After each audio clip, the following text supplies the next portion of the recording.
মহাকুম্ভ আমি নাইবা বললাম, ওটা এখন মৃত্যু কুম্ভ হয়ে গেছে, মৃত্যু কূপের মতো।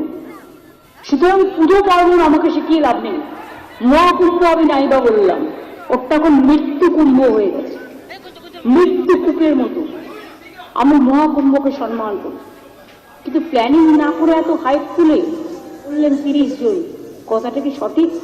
কত ডেড বডি ভাসিয়ে দিয়েছেন নদীতে, কত হাজার হাজার আগুন আগুন লেগেছে বড় লোক ভিআইপিদের জন্য, আর গরিব লোকেদের, সাধারণ লোকেদের জন্য লাইনে দাঁড়ান 15 ঘন্টা 20 ঘন্টা দাঁড়িয়ে, যদি একটা মাদুরেও বসে 2000 টাকা,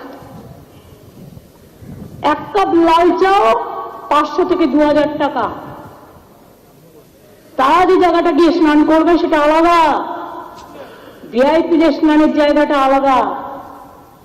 আর সেই জলটা আপনারা দূষিত করেছেন, বিষাক্ত করেছেন মহাকুম্ভের পবিত্র জায়গাটা। সব জায়গায় হাত তুলে দিয়েছে। সে একবার হয়েছিল না, গণেশ দুধ খাচ্ছে, সব ওখানে স্নান করো নাহলে পবিত্র হবে না। মৃতদেহের ওপর দিয়ে যারা এই হাইপ তুলছেন আর টাকা কামানোর জন্য ধর্মকে বিক্রি করছেন, তাদের আমি মন থেকে মেনে নিতে পারি না। একটা বড় অনুষ্ঠানে স্ট্যাম্পেড হতেই পারে, কিন্তু তার জন্য প্ল্যানিং করতে হবে। কি প্ল্যানিং করেছিলেন আপনারা? মহাকুম্ভ শুরু হওয়ার দিন পর্যন্ত কোনো প্ল্যানিং হয়নি।